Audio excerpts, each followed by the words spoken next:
In the dark days of May in the year 1943, amidst the vast expanse of the North Atlantic Ocean, Captain Lieutenant Eric Top stood in the conning tower of his submarine, UNUS 552, meticulously observing the horizon through his pair of Zeiss binoculars. The sea stretched out before him with an eerily placid surface. Almost unnaturally calm, he thought. Such stillness was unusual, almost suspicious, especially after more than 3 years of relentless war at sea. Over the years, Top had honed his instincts to a fine edge, learning to read the smallest signs of approaching danger. Today, each of those instincts was whispering warnings that something was terribly amiss. Below deck, his crew busily prepared for what should have been a routine patrol, familiar and predictable.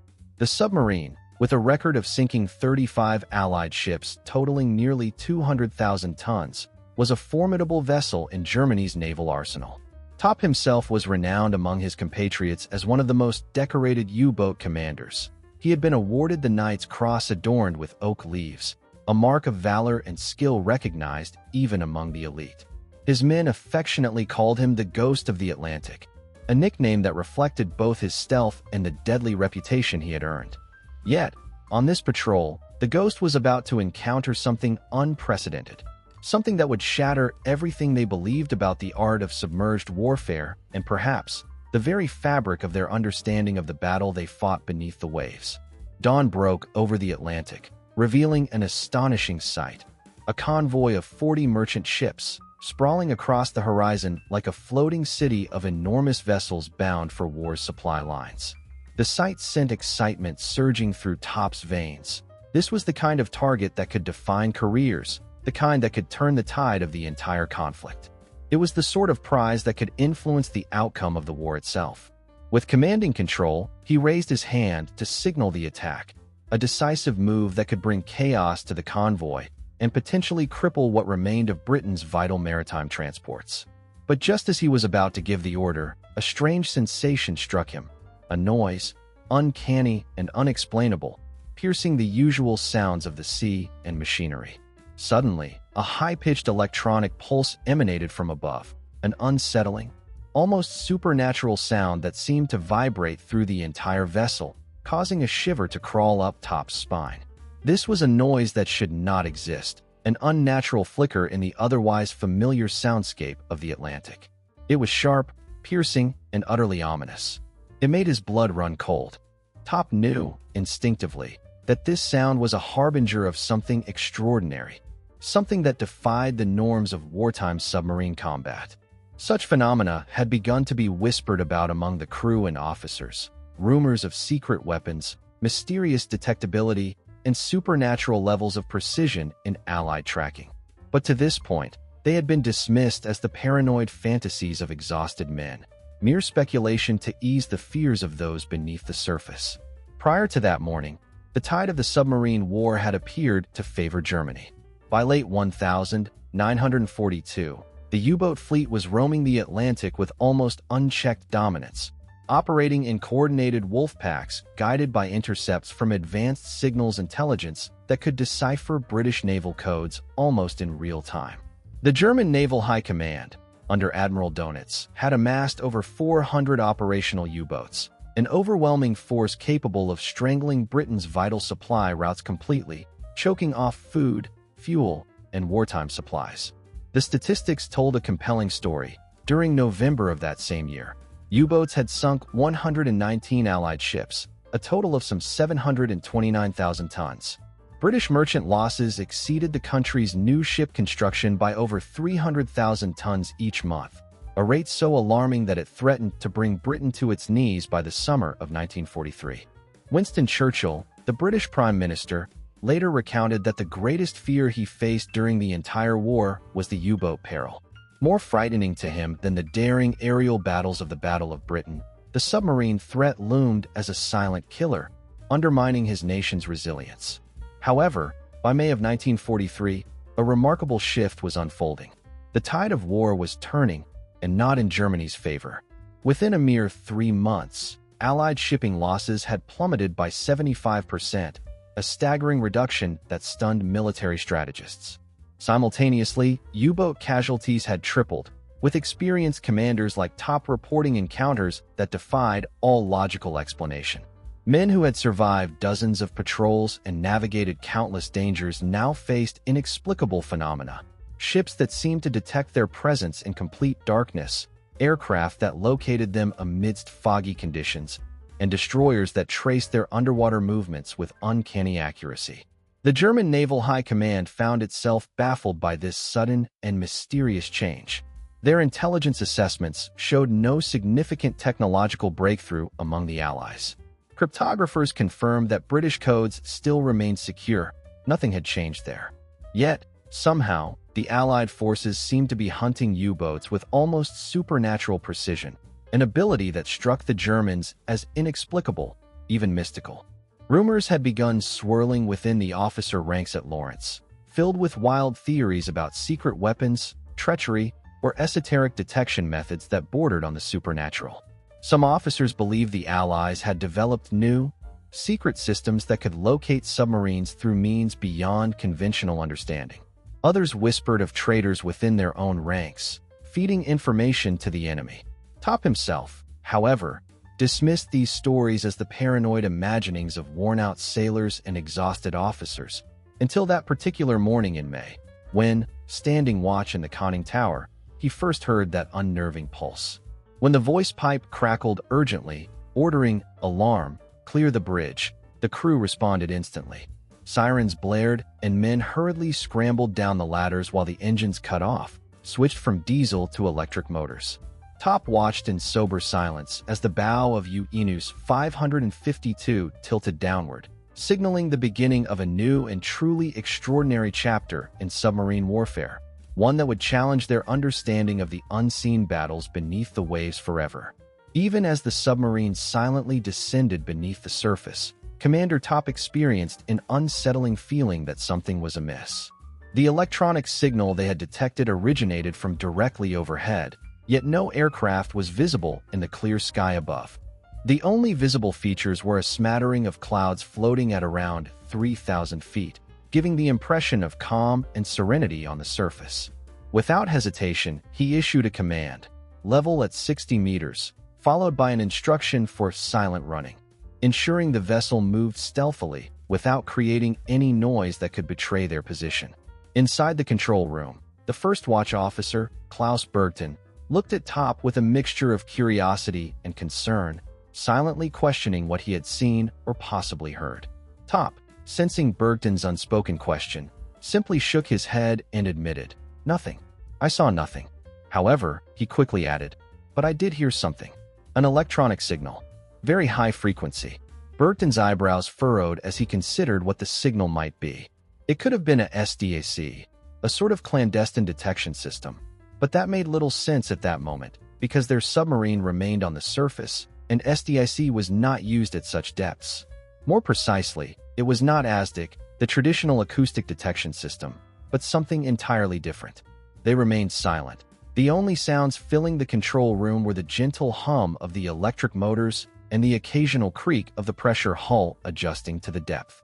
Top checked his wristwatch, the seconds passing slowly. 5 minutes, then 10, then 15. Suddenly, the unmistakable roar of aircraft engines grew louder, cutting through the silence with an ominous precision. The hydrophone operator reported, "Twin engines, heavy, probably a Liberator." A chill ran down Pop's spine. They had originally been about 12 kilometers from their convoy when they submerged, and thus, the Liberator should have been scanning the vicinity of the merchant ships. Yet somehow, it had managed to find their exact position and was now approaching swiftly. Immediately, chaos ensued as the crew prepared for the inevitable. The depth charges were released, detonating in 6 successive explosions, each one closer than the last. The hull of the submarine groaned painfully, the pressure causing light bulbs to shatter and the walls to tremble. Crew members instinctively grasped the handrails amid the violent pitching of the vessel, but U-Enus 552 was sufficiently deep to endure the blast. The deadly explosions rained down from above, but thanks to their depth, they did not compromise the integrity of the craft entirely.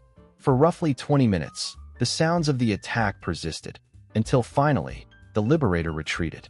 Top, after waiting patiently for another hour of silence, ordered the submarine to surface. As they broke through the surface, he looked out but found himself confronted with an empty horizon. The convoy had vanished without a trace. It was an entire day's pursuit that had ended in failure that very night. Top meticulously recorded in his patrol log. Detected by unknown means while still on surface. Aircraft appeared within minutes despite no visual contact. Recommend investigation into possible new Allied detection technology. Unbeknownst to him at that time, he had just encountered a top-secret form of radar technology known as cinemetric radar, a system so guarded that even most Allied commanders did not fully understand how it operated. 3 days later, Top and his crew encountered another convoy. This time, he was far more cautious and strategic in his approach. During daylight hours, he kept the submarine submerged, relying on the periscope to track the merchant ships from a safe distance. His plan was to strike only at night when the U-boat held all the advantages. It's important to recall that submarines in the year 1943 still operated primarily as surface vessels capable of submersion for limited periods. They were faster and had better visibility on the surface, and they could employ their deck guns to conserve torpedoes when necessary. Night attacks represented the optimal hunting time for U-552 552 because darkness rendered them invisible to aerial reconnaissance and made it difficult for escort ships to detect or target them. At precisely 11 o'clock in the evening, Top ordered the submarine to surface approximately 8 kilometers from the approaching convoy. The night sky was ideal for attack.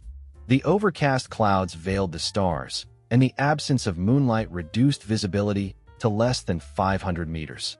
He observed the dark shapes of the merchant ships as faint silhouettes against the starry backdrop, confident that the ships could not possibly see him. With calm authority, he issued the order, "Battle stations. Prepare tubes 1 through 4. The torpedo crew sprang into action, swiftly readying all 4 bow tubes. Top personally calculated the firing solution, taking into account the ship's speed, their distance from the submarine, and the angle needed to strike accurately. After 3 years of wartime experience, his calculations had become almost instinctive, honed through countless previous encounters. Finally, Top lifted his hand, signaling the crew to execute the firing order. The tension in the control room was palpable. Everyone understood the gravity of this moment, knowing that success could mean the destruction of enemy vessels, while failure could mean spotted detection and catastrophe. The night was quiet apart from the hum of machinery and the faint rustle of crew members preparing for the imminent attack, but beneath the surface, Top's mind was focused entirely on the precise timing and placement of each torpedo, ready to strike at the perfect moment. Suddenly, the waters surrounding them erupted with a blinding, almost blinding display of light. An overhead star shell burst fiercely, illuminating the night sky and transforming the darkness into a temporary day. In an instant, the submarine U-552 552 was laid bare, exposed to the open air and radiant light in a way that made it resemble an insect caught under a microscope's glare. The entire vessel seemed to shudder as the periscope spun hurriedly, trying to orient itself amid the chaos. Meanwhile, a formidable British destroyer was charging directly at them, its bow cutting through the water with a white, foamy crest that shimmered under the artificial daylight. This sudden appearance had come out of nowhere, without the usual warning signs, without radar contact, appearing instead as a lethal, unexpected obstacle in their path. It was as if the destroyer had materialized from thin air, catching them unprepared and vulnerable. The distance closed rapidly. The destroyer was far too close and moving with relentless speed. As the bow of U-552 552 dipped beneath the surface in an attempt to evade, Lieutenant Top's eyes caught a grim detail. The racks of depth charges mounted on the stern of the destroyer suddenly tilted backward. Almost immediately, the first pattern of explosive shells was released.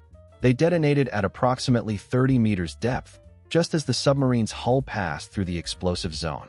The impact was violent, causing the U-boat to lurch violently, as if it had been thrown by an unpredictable wild animal.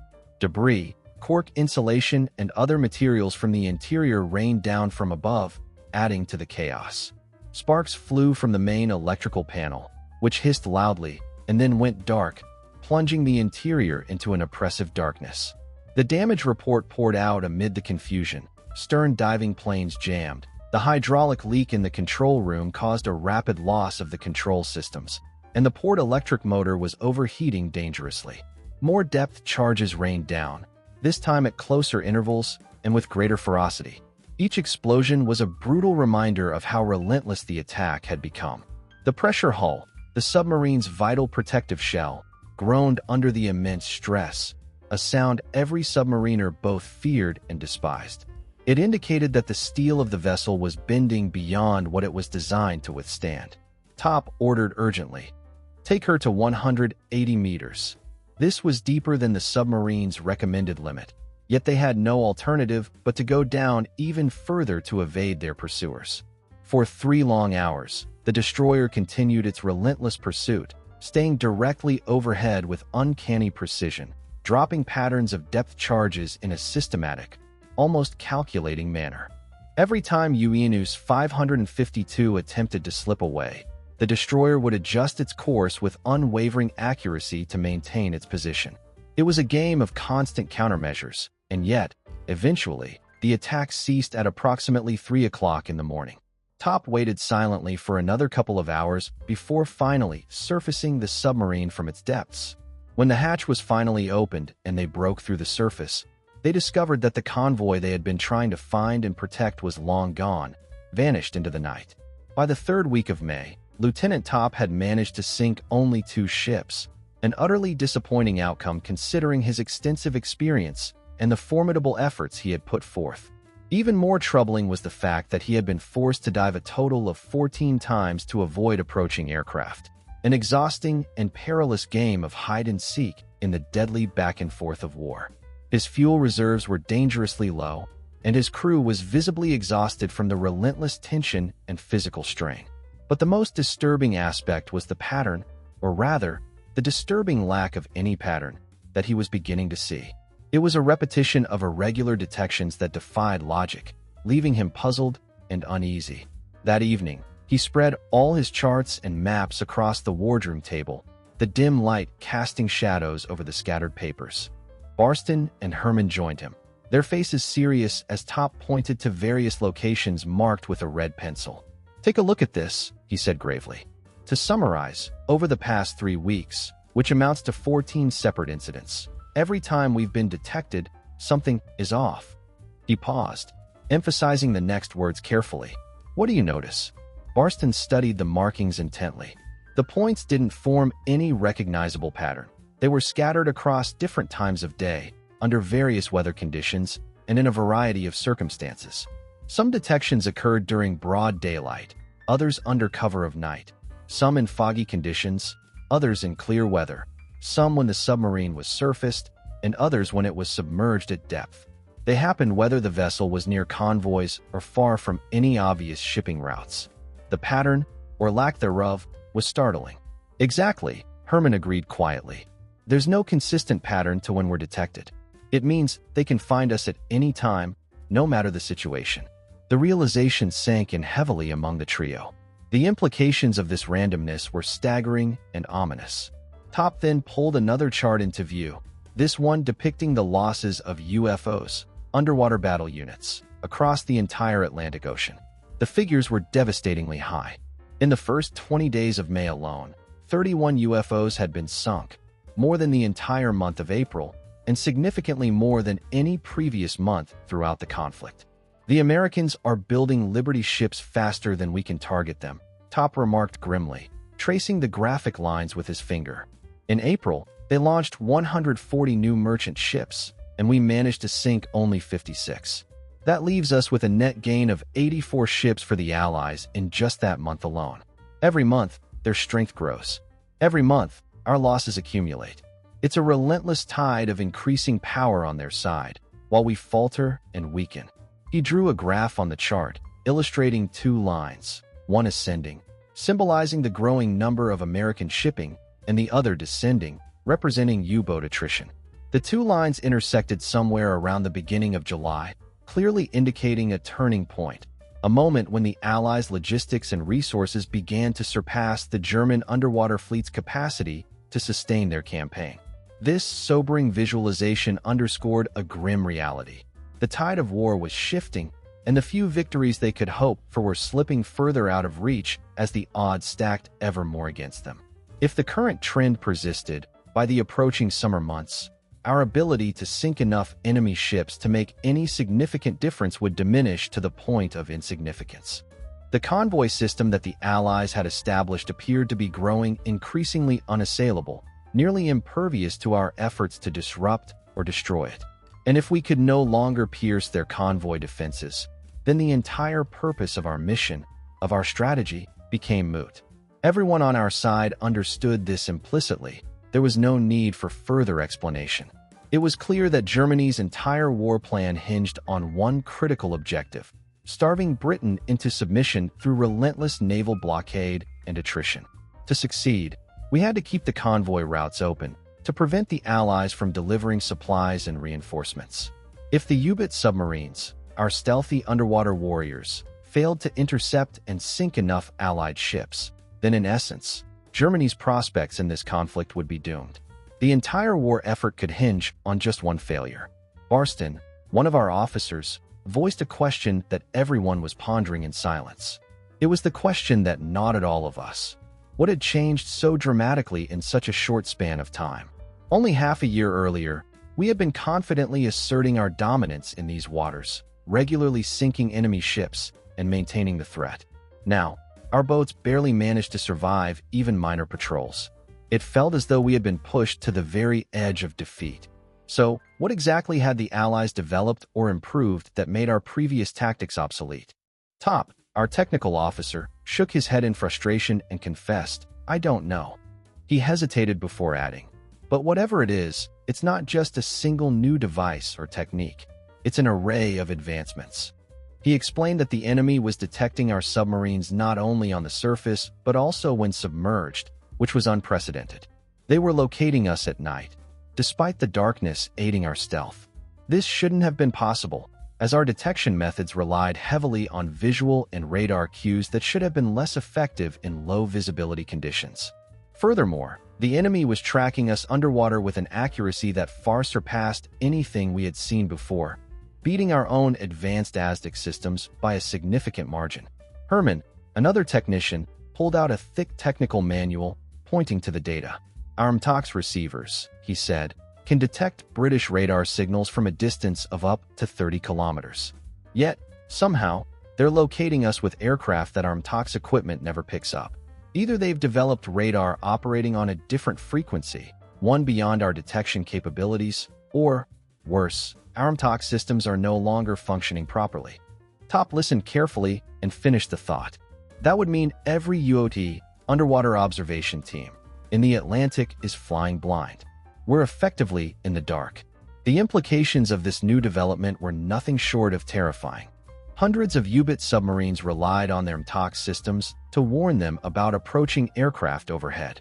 If this foundational assumption was wrong, and our detection systems were no longer reliable, then every submarine was marching into a deadly trap.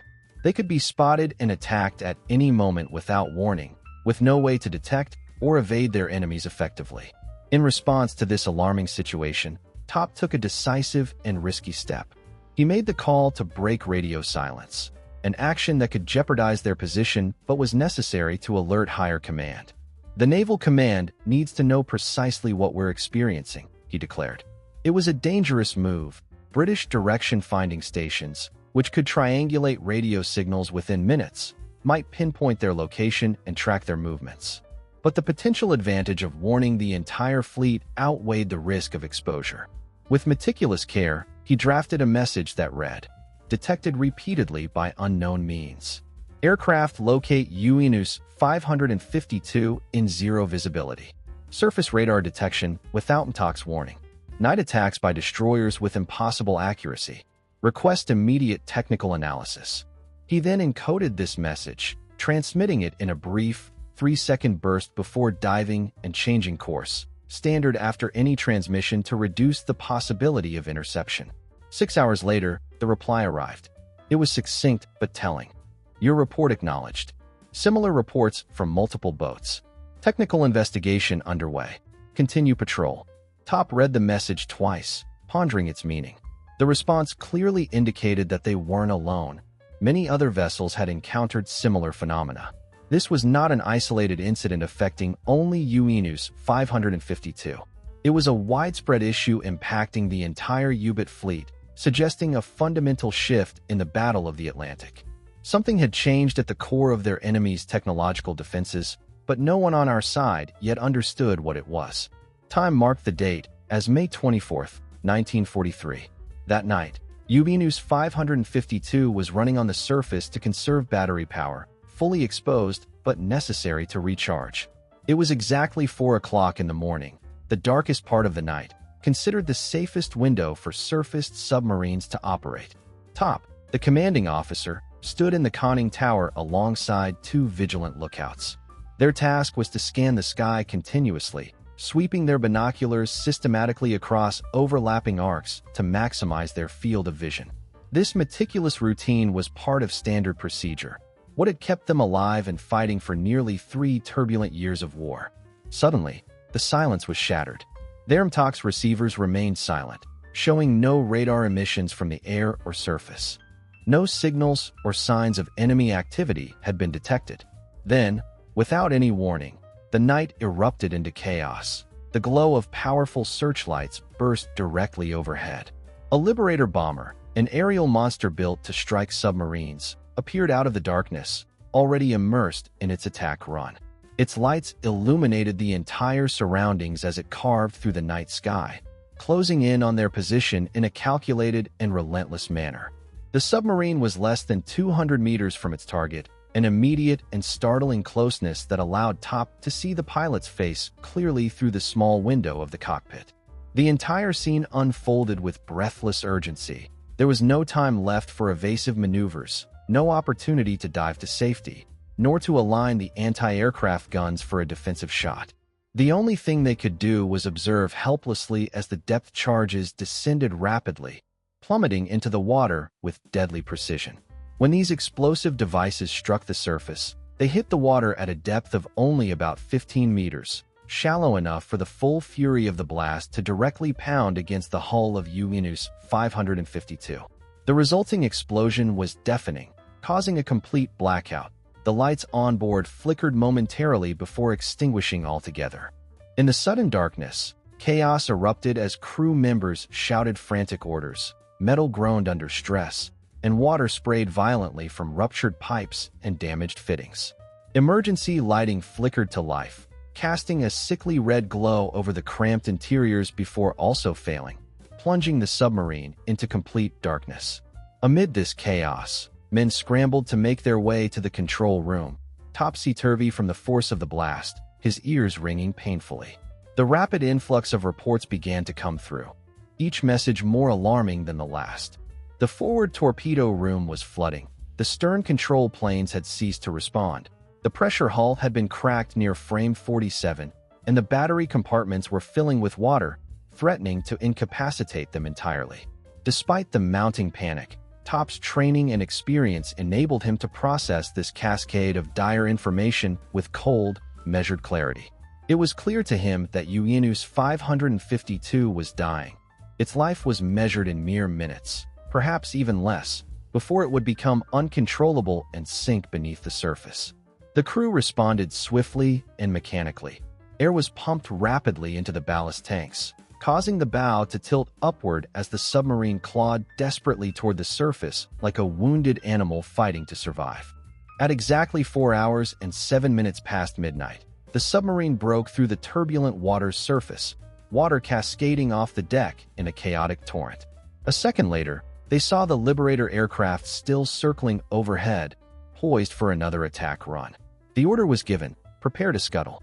Despite their fear, the crew acted with practiced efficiency, a testament to their training and resolve.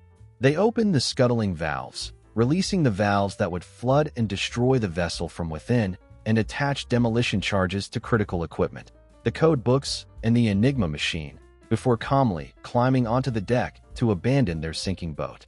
The Liberator made another pass above, but surprisingly, it did not drop any further charges. Its pilot clearly saw that the submarine was beyond saving. Men stood on deck, knowing their fate was sealed and their mission was over. U-552 552 was definitively finished. Top was the last to leave. He stood in the conning tower, watching his ship slowly surrender to the relentless force of the ocean, acknowledging the end of 3 grueling years of war. Years marked by the sinking of 35 ships, countless patrols completed, and survival against insurmountable odds. Now, the boat was being claimed by the depths, a victim of an enemy they had never even seen, an enemy that had struck without warning. As the water level rose, covering the tower, Top made a final decision. He leapt into the icy Atlantic, feeling the cold embrace of the vast, unforgiving sea swallowing him whole. When he broke the surface, U-552 552 was already gone, just bubbles and debris marking the last trace of her existence. The Liberator, having completed its mission, dropped life rafts and swiftly departed the scene. 2 hours later, a British destroyer arrived, swiftly rescuing the survivors, 42 men out of a crew of 48, who were huddled on the deck, wrapped in blankets and drinking hot tea to stave off the cold. It was in that moment, amid the relief and exhaustion, that Top finally grasped the full scope of what had occurred. A young British officer approached him, showing him a radar display, a circular screen alive with glowing green dots. That's how they had found him, he explained softly, with no malice. This was the power of sentimentric radar, an advanced system that allowed them to detect and track objects from as far as 30 kilometers away, regardless of weather conditions or darkness. Meanwhile, the officer elaborated, every aircraft and escort ship in the Atlantic had become part of a comprehensive surveillance network since March. The entire vast ocean was under constant watch, secure against any stealth or evasive tactics. Each green dot representing a submarine, a vessel, or a target that was now visible, trackable, vulnerable. Top stared at the display, feeling a faint sense of fear and resignation seep into him. The information struck deep. Each dot symbolized a potential threat, an enemy that could be located instantly and decisively. The cold realization settled over him in that moment, a recognition that the tide of the war was turning irrevocably against them. The war that had once seemed so distant and uncertain now felt inevitable, its outcome foregone by the relentless march of technological superiority that they were only beginning to comprehend. The campaign against the U-boats, Germany's formidable underwater fleet, had long relied heavily on the element of invisibility. The German submarines thrived by lurking silently beneath the vast stretches of the Atlantic Ocean, always waiting for the right moment to strike unexpectedly, then swiftly disappearing into the depths before Allied escorts could mount an effective response. Their tactical advantage was rooted in the assumption that they could remain hidden, outmaneuvering the enemy and hitting when least expected. But this delicate balance was about to be fundamentally disrupted. If the Allied forces managed to develop the capability to see every U-boat, to meticulously track each of their movements, and coordinate responses with precision and speed, then the Germans' advantage, the element of surprise, simply vanished. The notion of concealment, once a cornerstone of U-boat strategy, would no longer hold. The mathematics of this newfound reality were straightforward, yet brutally effective. Germany could construct new U-boat models at a pace faster than the Allies could sink them, but the Allies, in turn, could produce merchant ships at an even faster rate. The addition of sentimentric radar technology further tipped the scales, enabling Allied ships and aircraft to defend their vital convoy routes with unprecedented efficiency. The year of 1943 marked a dramatic turning point in the Battle of the Atlantic. It became widely known among the German Navy as Black May, a month etched into history due to catastrophic losses. During these weeks, the U-boat fleet suffered a crushing blow, with a total of 43 submarines sunk, almost a quarter of the remaining operational fleet. The human toll was equally devastating. More than 1,000 courageous submariners lost their lives in this relentless attrition. Rear Admiral Donitz, faced with an inexorable series of defeats that he could neither explain nor halt, found himself cornered by circumstances that demanded drastic action. On May 24th, the very same day that the U-552 552 was destroyed, he issued a revolutionary order. All U-boat units were to withdraw from the North Atlantic. This decision represented a stark acknowledgement of defeat, the first of its kind in the entire war. Officially, this retreat was framed as a temporary redeployment, justified by claims of necessary technical upgrades and repairs. Yet, everyone within the submarine service understood the harsh truth. The battle they thought they could win was lost. The technology that had turned the tide against them was the revolutionary centimetric radar, especially the cavity magnetron device developed at the University of Birmingham in 1940, a breakthrough later refined by American engineers at MIT's Radiation Laboratory. Traditional radar systems at that time operated on relatively long wavelengths of about 1.5 meters, which limited their resolution and effectiveness. By contrast, centimetric radar, working on much shorter wavelengths of approximately 10 centimeters, offered a dramatic leap forward, giving it the name centimetric in recognition of this advantage. These shorter wavelengths allowed for significantly sharper resolution, enabling detection of small targets like periscopes and even snorkels, the breathing tubes used to operate diesel engines while submerged, at ranges up to 5 kilometers, and surface submarines at distances of nearly 30 kilometers, even in total darkness or thick fog. This leap in detection capability transformed the undersea war. Suddenly, what was once invisible was now clearly visible. The impact was immediate and devastating. In March 1943 alone, U-boats sank a staggering 108 Allied ships. The following months saw a sharp decline. In June, they sank 28 ships, and by July, the number had fallen further to just 17. Meanwhile, the production of Allied merchant ships accelerated at an astonishing rate. American shipyards were launching a new Liberty ship approximately every 42 hours, while British yards were completing escorts at a pace that outstripped U-boat capabilities. The terrifying mathematics that had unsettled Winston Churchill in 1942, the idea that Germany could outbuild and outsink the Allies, were now being reversed. By the summer of 1943, the Allies were outpacing the U-boats in ship construction, effectively gaining a strategic advantage that would eventually turn the tide decisively. However, the true significance of this victory extended beyond mere numbers. It lay in the comprehensive nature of the system that had been developed. Centimetric radar was merely one crucial component of an integrated anti-submarine warfare network. This system included high-frequency direction-finding technology called HFDUF, which could locate submarines by tracking their radio transmissions. It involved advanced depth charges equipped with magnetic detonators capable of destroying submerged targets with greater accuracy. Forward-throwing mortars known as Hedgehog allowed Allied ships to attack U-boats without losing sonar contact, increasing their chances of success. Additionally, escort carriers supplied crucial air cover across the mid-Atlantic, providing visual and aerial detection that further heightened their advantage. Complementing these technological innovations was the intelligence gleaned from ultradecodes, valuable insights derived from deciphered Enigma messages, giving the Allies a strategic edge akin to having their enemies' plans laid bare. All of these elements combined marked the culmination of a technological and tactical revolution that decisively shifted the balance of power in the Battle of the Atlantic, signaling the beginning of the end for the German U-boat menace. The development of coordinated convoy tactics during World War II was the result of meticulous operational research and technological innovation. Each of these advancements proved effective when deployed independently. However, it was their strategic integration that transformed the entire naval landscape. By combining radar, signal intelligence, and tactical coordination into a cohesive system, the Allies rendered the German U-boat campaigns virtually unsustainable.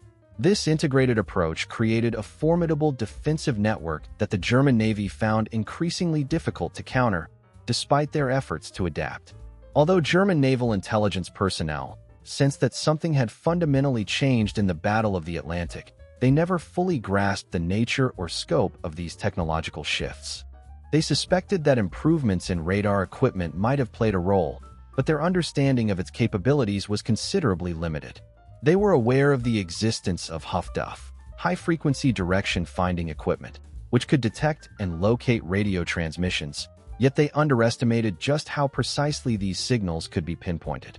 Crucially, They remained unaware that the cryptographic code-breaking breakthrough with Enigma had been achieved, even as it silently tipped the balance in favor of the Allies. This lack of comprehension about the technological revolution meant that many German commanders continued to operate under the assumption that they were simply facing numerically superior forces rather than a new, advanced system of detection and interception. Even after the war, a significant number of German officers believed that their defeat was primarily due to the Allied strength in numbers rather than technological superiority. Admiral Donitz, in his memoirs, lamented that the failure of the U-boat campaign was solely because Germany's ability to produce submarines was insufficient. This view ignored, or perhaps was blind to, the technological upheaval that had rendered German submarines increasingly obsolete. One of the most notable survivors of this turbulent period was Erich Topp, who managed to survive the war. After spending 2 years imprisoned in a British prisoner of war camp, he returned to Germany and, in late 1958, joined the newly formed West German Navy. Rising through the ranks, he eventually attained the rank of Rear Admiral. In the later years of his life, Topp spoke candidly in interviews about the events of May of 1943, expressing a complex mixture of respect and bitterness. He appreciated the technological advancements achieved by the Allies, acknowledging the ingenuity that underpinned their success. Yet, he also harbored resentment that so many German sailors and officers had lost their lives because their commanders refused to believe or act upon their reports of being detected by unknown, unassailable means. Topp recounted, during a 1990 interview, how his own crew had repeatedly warned that something had changed in the dynamics of detection. They told their commanders that they were being tracked and identified by methods unknown to them, possibly indicating advanced radar or signal interception techniques. Still, the German Naval Command persisted with their customary tactics, sending patrol after patrol into perilous waters, until the inevitable occurred. Ships were sunk, sailors lost their lives, and many were captured. The fundamental flaw, as Topp described it, was the Allies' success not only in building better radar systems, but in orchestrating a comprehensive, integrated operative framework. They shared intelligence seamlessly, coordinated their technological assets, and continually adapted their tactics based on real-time information. The core lesson from the Battle of the Atlantic is that technological superiority alone does not guarantee victory. Rather, understanding and effectively applying that technology is key. The Allies' victory was rooted in their ability to synchronize their systems: radar, signal interception, intelligence analysis, and tactical adjustments, creating a seamless and responsive network that outpaced German efforts to adapt. This strategic cohesion allowed them to uncover and neutralize the U-boat threat long before the invasion of Normandy in June of 1944. By that time, over 5,000 ships had successfully crossed the English Channel in what remains the largest amphibious operation in history. Remarkably, not a single vessel was lost to U-boat, a term that had perhaps become virtually obsolete in their collective consciousness, yet which represented a once formidable submarine threat. This victory was achieved largely through a technological marvel most people had never heard of: the cavity magnetron. This device, roughly the size of a fist, emitted radio waves with wavelengths of 10 centimeters, providing a revolutionary means of detecting submerged submarines. Its introduction forever transformed underwater warfare and played a pivotal role in shifting the outcome of the Second World War in favor of the Allies. The victory in the Battle of the Atlantic was the result not only of the bravery and skill of sailors and airmen, but also of the tireless efforts of engineers and scientists working behind the scenes.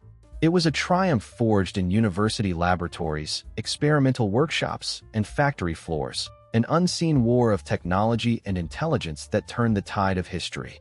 This technological leap, coupled with strategic ingenuity, exemplifies how innovation in science and engineering can decisively influence the outcome of critical military conflicts. If this story of technological mastery and strategic adaptation resonates with you, you might be interested to learn how other pivotal battles and campaigns also hinged on breakthroughs in science and technology. Stay tuned for the next chapter, where we explore further examples of invisible victories, fascinating tales of innovation that altered the course of history in ways most people never fully appreciate.